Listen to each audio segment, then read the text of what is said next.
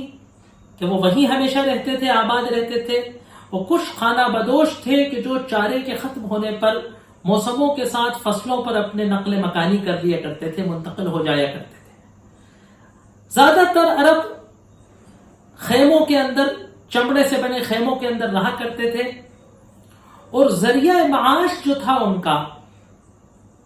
اکثریت کا ذریعہ معاش جو تھا وہ مویشی پالنا تھا، اور کچھ حضرات جو مشہور و معروف لوگ تھے وہ تجارت کرتے تھے، وہ شام اور یمن کے بازاروں سے ضروریات زندگی لے کر آتے تھے، اور وہ مختلف عرب کے قبائلوں میں بازار و میلے لگا کر اس سامان کو بیچا کرتے تھے، اور مختلف جو عربوں کی دستکاریاں ہوتی تھیں یا جو جانوروں کے چمڑے ہوتے تھے ان کو عرب کی بادیہ سے، پورے دیہات سے اکٹھا کرتے تھے، اور پھر ان بڑے بڑے قافلوں سے وہ بڑی راجدھانیوں میں بیچ کر ان کو بیچا کرتے تھے۔ اس خانہ بدوش زندگی کا ایک ایسا جزو لا ينفك کہ جو ان کی تاریخ سے نہیں ہٹایا جا سکتا، وہ غارت گیری تھی، بہادری، جفاکشی، جوامردی، شہ سواری، تلوار بازی، دستے بازو سے وہ زندہ رہتے تھے۔ ایک بڑا ذریعہ معاش ان کی زندگی کا حصہ کیا تھا کہ ایک دوسرے پر یہ قبیلے غارت گیری کرتے تھے، اور ان کے اونٹ و مویشی چرا لیا کرتے تھے، ان کا مال و دولت ان کی لوٹ لیا کرتے تھے، قبیلے پر حملہ کیا، ان کی مال و دولت لوٹ لی، ان کو جو ہے لوٹ کھسوٹ لیا، پھر یہ قبیلے کو موقع ملا تو یہ ان سے بدلہ لے لیتا تھا۔ تو یہ خانہ بدوش زندگی کے اندر، ریگستان کی اس زندگی کے اندر کہ جس میں کبھی یہ نہیں پتا چلتا تھا کہ رات کو اگر ہم سوئے ہیں تو صبح زندہ اٹھیں گے کہ نہیں، چرواہا جب اونٹ لے کر نکلتا تھا تو یہ نہیں معلوم ہوتا تھا کہ یہ اور اس کے اونٹ واپس شام کو آئیں گے کہ نہیں، جب ایک مسافر جاتا تھا، قافلہ جاتا تھا، تو کسی کو نہیں معلوم ہوتا تھا کہ ان میں سے کون زندہ واپس آئے گا، کس پر حملہ ہو کر غارت گیری ہو جائے۔ تو زندگی کی ضمانت کیا تھی؟ گھوڑا اور تلوار زندگی کی ضمانت تھی۔ اگر آپ شہ سوار ہیں، اگر آپ تلوار رکھتے ہیں تو آپ کی زندگی محفوظ ہے، ورنہ آپ کو کوئی بھی سڑک پر، ورنہ آپ کو کوئی بھی جنگل اور ریگستان میں لوٹ لے گا۔ آپ کے قبیلے میں اگر آپ کو تلوار چلانا نہیں آتی تو کوئی بھی دوسرا قبیلہ آ کے آپ کے قبیلے کو تہہ تیاق کر دے گا۔ تو گھوڑا جو تھا ان کی زندگی کا ایک جزو لا ينفك تھا، ان کی زندگی کی ضمانت تھی۔ تو اس لیے اللہ تبارک و تعالیٰ نے اس صورت کے اندر ایسی چیز کی قسم کھائی کہ جس کی اہمیت، جس کی افادیت اور جس کی جب تصویر کھینچی گئی تو وہ جو گھوڑے کی خصوصیات تھیں وہ ایک عرب آدمی کے دل و دماغ کے اندر، ذہن اور گمان کے اندر وہ تصویر، رات کے اندھیرے میں آنکھ بند کرو تو گھوڑے کی وہ تصویر، غارت گیری کی وہ تصویر، حملے کی وہ تصویر، پورے جزیرت العرب کی وہ اس بد امنی کی تصویر سامنے تھی۔ اس گھوڑے کی قسم کھا کر انسان نے کائے پر قسم کھائی؟ کس بات پر قسم کھائی گئی ہے کہ ان الانسان لکنود وانه علی ذلک لشہید وانه لحب الخیر لشدید۔ تین باتیں آگے کہی جا رہی ہیں، انشاءاللہ وقت کم ہے، آگے جا کر انشاءاللہ اگلی نشست میں تشریح کریں گے۔ تین چیزوں کی قسم کھائی جا رہی ہے کہ انسان ناشکرا ہے، منکر ہے، احسان فراموش ہے نا۔ جس وقت دوسرا اس پر کوئی غارت گیری کرتا ہے تو کس طریقے سے تھر تھرا رہا ہوتا ہے، اللہ سے پناہ مانگ رہا ہوتا ہے، لیکن پھر بے ہوش ہو جاتا ہے، پھر خود گھوڑے پر بیٹھ کر تلوار لے کر کسی مظلوم کو کچلتا ہے تو اس وقت اسے یاد نہیں آتا کہ اگر میں اس دن کچل گیا ہوتا تو میرا کیا ہوتا، میرے بچوں کا کیا ہوتا، وہ یتیم آج دنیا میں دھتکارے کھا رہے ہو۔ ناشکرا ہے، اللہ کی نعمتوں کا انکار کرتا ہے، اللہ کی نعمتوں کا غلط استعمال کرتا ہے، اللہ کی دی ہوئی طاقت کو جو ہے ظلم اور زیادتی میں استعمال کرتا ہے۔ دوسری میں انہ علی ذلک لشہید، کہ وہ اس بات کو مانتا ہے، وہ قبول کرتا ہے۔ اللہ نے ہر انسان کی فطرت کے اندر وہ رکھا ہے، وہ اندر وہ ایک چنگاری رکھی ہے کہ جو اس کو حقیقتاً صحیح اور غلط بتاتی ہے۔ غلط کرنے والے کی ضمیر کہیں نہ کہیں اس کو یہ احساس دلاتی ہے کہ میں کر تو رہا ہوں اور اس کا فائدہ ہے، میں چھوڑوں گا بھی نہیں، لیکن کہیں نہ کہیں سے دل یہ مانتا ہے کہ میں غلط کرتا ہوں۔ اور تیسری چیز کہ جو سارے فساد کی جڑ ہے، جو ساری برائی کی جڑ ہے، جو ساری دنیا داری اور حب دنیا کا جو ہے کہ انہ لحب الخیر لشدید۔ اور اس بیماری کا علاج کیا ہے؟ اس بیماری کا وحید ایک علاج ہے کہ آخرت کا استحضار۔ تو یہ جو قسم ہے کہ والعادیات ضبحا، انشاءاللہ اس ان کے معانی کی تشریح